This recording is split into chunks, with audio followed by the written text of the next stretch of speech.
में अमेरिकी special forces की तैनाती। सबसे पहले बड़ी खबर आपको बता दें, ईरान पर हमले के लिए स्पेशल फोर्स की तैनाती कर दी गई है। करीब 30,000 से ज्यादा अमेरिकी सैनिकों को डिप्लॉय किया गया है।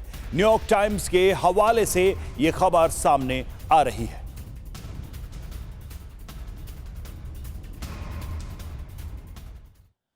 और एक और बड़ी खबर, मिडिल ईस्ट में अमेरिका ने सेना भेज दी है।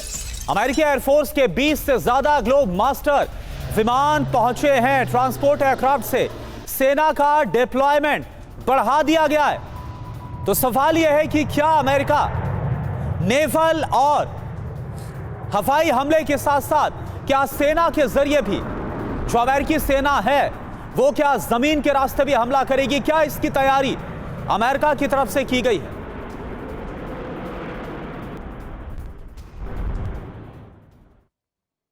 तो ईरान पर हमले की अमेरिका की पूरी तैयारी है। अमेरिकी पेगासस एयर टैंकर विमान ईरान की तरफ रवाना हो चुके हैं और ईरान की ओर बढ़ रहे 6 से 8 टैंकर विमान।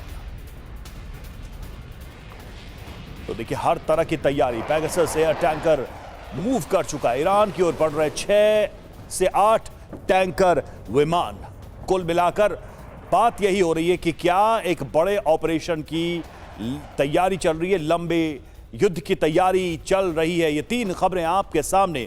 ईरान पर हमले के लिए स्पेशल फोर्सेस की तैनाती की गई है और 20 ग्लोब मास्टर विमान पहुंचे हैं। अमेरिका के 6 से 8 टैंकर विमान भी ईरान की तरफ रवाना। और देखिए, एक और बड़ी खबर, ईरान को डोनाल्ड ट्रंप की चेतावनी। ईरान की तरफ बढ़ रहा है अमेरिकी सैन्य बेड़ा। ईरान के हालात बहुत ज्यादा गंभीर है। डोनाल्ड ट्रंप ने यह कहा है, समझौते की समय सीमा तय नहीं।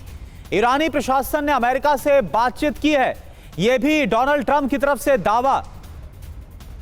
तो डोनाल्ड ट्रंप 2 बड़ी बात बोलते नजर आ रहे हैं। जो डेडलाइन दी गई है, जो 3 शर्तें लगाई गई है, फिलहाल उसकी समय सीमा तय नहीं है, लेकिन साथ साथ जो अमेरिकी बेड़ा है वो बहुत तेजी के साथ ईरान की तरफ रुख कर रहा है।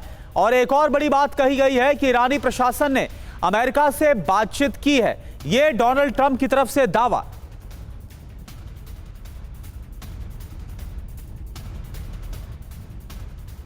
तो देखिए, ईरान के चारों तरफ अमेरिकी घेराबंदी। जी हां, युद्धपोत डिस्ट्रॉयर की मध्य पूर्व में की गई है तैनाती और उत्तरी अरब सागर में लिंकन कैरियर स्ट्राइक ग्रुप भी तैनात है। मध्य पूर्व में अमेरिकी एयरबेस पर हलचल तेज हो गई है। समंदर के ऊपर लगातार निगरानी उड़ानें जारी हैं।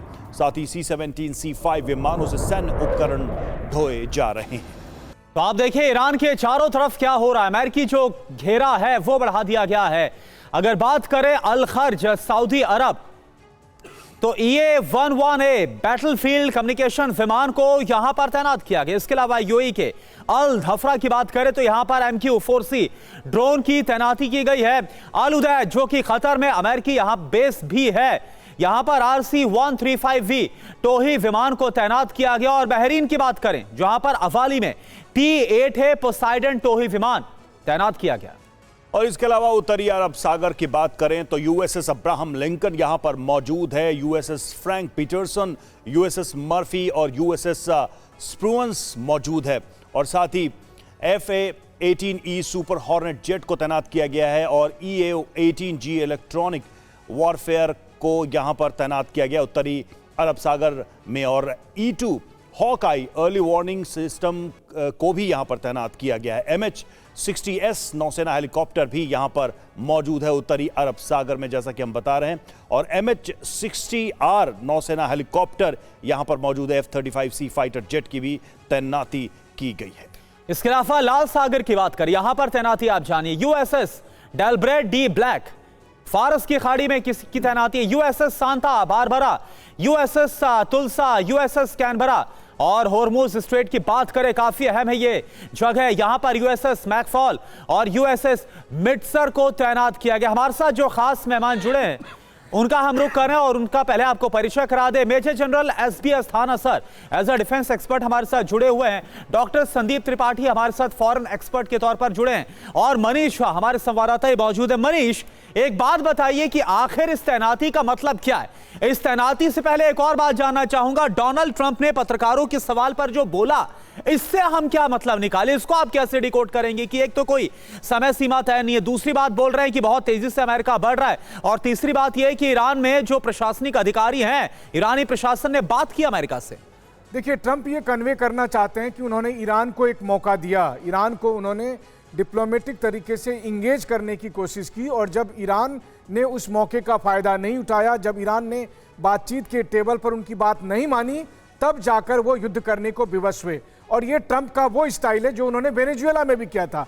कि आप देखिए कि वेनेजुएला में भी पहले उन्होंने बातचीत की और बातचीत की पेशकश की, मादुरो की तरफ से भी बहुत सारी बातें हुई थी, और आखिर में जाकर मिलिट्री एक्शन लिया। तो ये वो बताना चाहते हैं बाकी दुनिया को कि देखो, ऐसा नहीं है कि हम केवल युद्ध लड़ना चाहते हैं, युद्ध से पहले हम ईरान के साथ बातचीत करना चाहते हैं।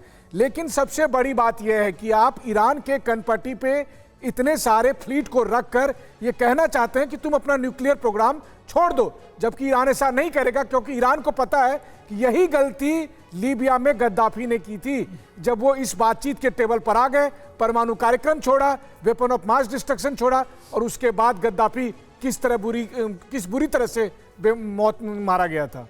बिल्कुल, गद्दाफी की आपने बात की, और हमें ये याद रखना होगा कि गद्दाफी के लिए एक इंटरनल टर्मोइल भी क्रिएट किया गया था, एक आंतरिक विद्रोह भी, और ईरान में भी इस वक्त कम से कम एक हवा तो है ही, क्या ये वो रूप लेगी, ये बड़ा सवाल है।